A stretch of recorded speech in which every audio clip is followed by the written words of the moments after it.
Hi everyone, आज हम करेंगे case study question from the topic applications of derivative. चलिए स्टेटमेंट से स्टार्ट करते हैं। Engine displacement is the measure of the cylinder volume swept by all the pistons of a piston engine. The piston moves inside the cylinder bore, जैसे कि ये दिखाया हुआ है सिलेंडर बोर।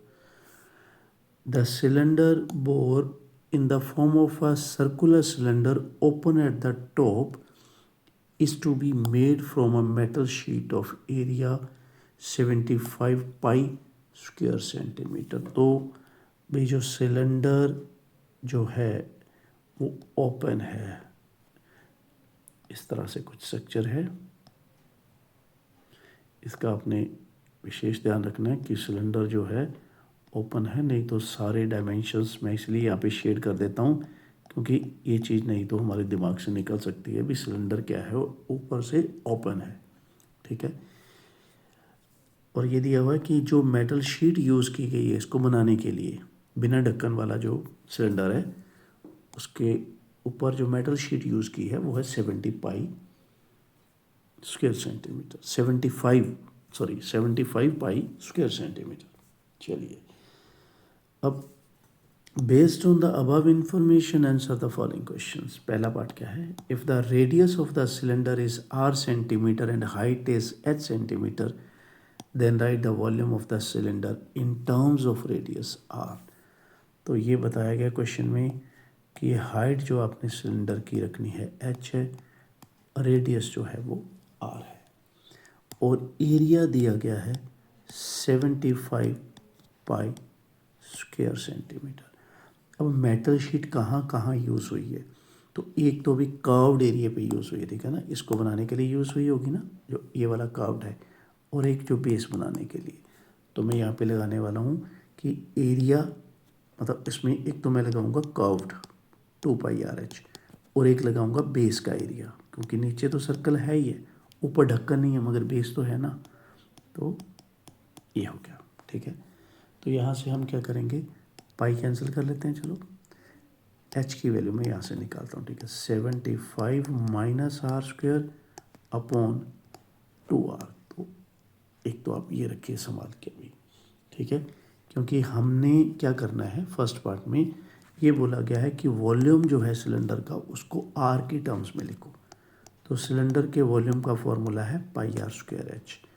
अब अगर हम वॉल्यूम को r की टर्म्स में लिखना चाहते हैं तो क्या करेंगे, ये वाला h जो है हम यहाँ से गायब कर देंगे।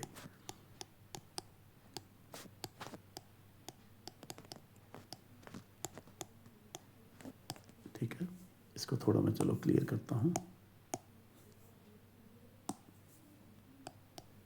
ठीक है, अब तो वॉल्यूम हमारा जो बना है वो बना है हाफ पाई आर, एक काट लेते हैं, चलो एक काट लेते हैं, और एक आर जो बचा उसको अंदर मल्टीप्लाई कर लेते हैं। तो ये हम बोल सकते हैं कि ये बन गया 1/2 पाई 75 आर माइनस आर क्यूब। चलो इसको हम बंद कर लेते हैं। ये हमारा हो चुका है फर्स्ट पार्ट। ठीक है, अब सेकेंड पार्ट में पूछा है d v by d r, इसका डेरिवेटिव निकालते हैं भाई। D v by d r जो है वो है हाफ पाई, ये कांस्टेंट है, 75 आर का हो जाएगा 75, और यहाँ पे अच्छा एक पाई है, पाई तो चलो बाहर ही रहने देते हैं, कोई दिक्कत नहीं है, ये है 3r स्क्वायर। ठीक है, तो ये हमारा हो चुका है सेकेंड पार्ट, यही था बस इसमें। अब find the radius of the cylinder when its volume is maximum. अब वॉल्यूम को मैक्सिमम करने की बात करिए, तो उसके लिए हमें क्या करना पड़ेगा, पहले d v by d r को इक्वल टू 0 रख के एक क्रिटिकल पॉइंट निकालना पड़ेगा।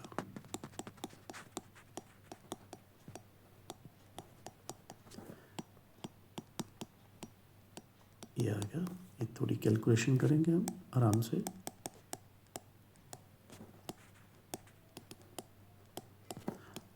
आर क्योंकि पॉजिटिव है पॉजिटिव क्वांटिटी है तो इसलिए +-5 नहीं लिखना, हमने सिर्फ 5 ही लिखना है।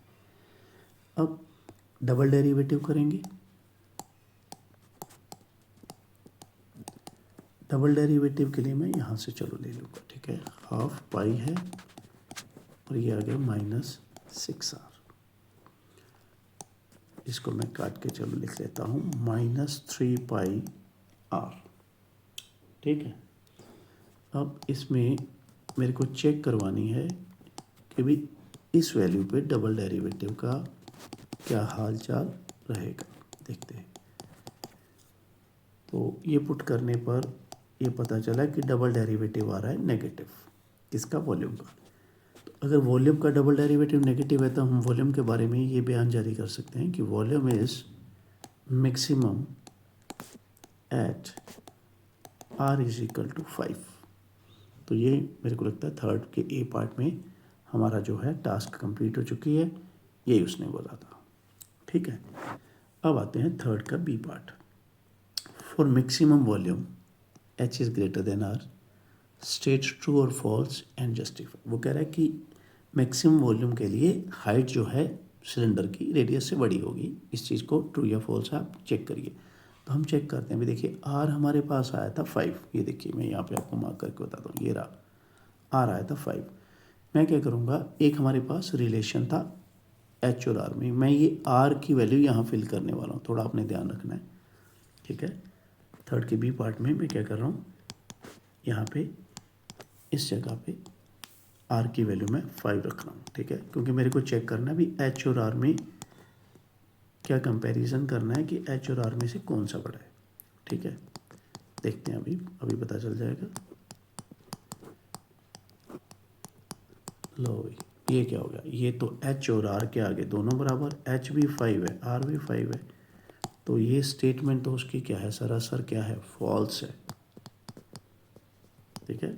और ये हमने जस्टिफाई कर दिया। जस्टिफाई मतलब कि भाई कैसे आप बोलोगे कि ये फॉल्स है, इससे इन स्टेप्स की बदौलत हम बोल सकते हैं कि भाई h और r तो बराबर हैं, तो भाई स्टेटमेंट ये वाली जो है ये तो फॉल्स ही है, ठीक है। तो भाई इस तरह से हमारा ये वाला केस स्टडी यहीं पे फिनिश होता है। अगली केस स्टडी में मिलेंगे, ठीक है। देखते हैं कौन सी नई केस स्टडी हमें मिलती है करने के लिए। तो अगर आपने बोर्ड क्वेश्चंस करने हैं, क्वेश्चन बैंक करना है, सैम्पल पेपर की केस स्टडीज़ करने हैं, तो इसी प्लेलिस्ट में बन जाएंगे। आपको केस स्टडी का खजाना में बहुत सारे हो जाएंगे, करते करते इतने हो जाएंगे कि आपको इधर उधर कहीं भी केस स्टडी के लिए नहीं भागना पड़ेगा। It's my guarantee to you. और अगर आपने नई केस स्टडी ट्राई करनी है, टॉपिक वाइज करना चाहते हो, जैसे कि आप रिवीजन करोगे, टॉपिक करोगे, तो उसके बाद आपको लगता है कि मैं इसके केस स्टडी करूँ, तो आपको दूसरी प्लेलिस्ट में जाना पड़ेगा, जिसका लिंक जो है एंड स्क्रीन पे मिल जाएगा, ठीक है। तो इस तरह से दोनों प्लेलिस्ट में आपका जो है टारगेट जो है बोर्ड का वो पूरा हो जाएगा, चाहे CBSE बोर्ड है चाहे पंजाब स्कूल एजुकेशन बोर्ड है, ठीक है। तो इसलिए अगर ज़्यादा से ज़्यादा आपको केस स्टडी जो है मिल रहे हैं, यहाँ पे समझ आ रही है और कॉन्फिडेंस आपका बूस्ट हो रहा है डे बाय डे, तो ना इट्स योर ड्यूटी कि भी ज़्यादा से ज़्यादा लाइक करें, शेयर करें, कमेंट करें, सब्सक्राइब करें। Thank you very much and have a nice day.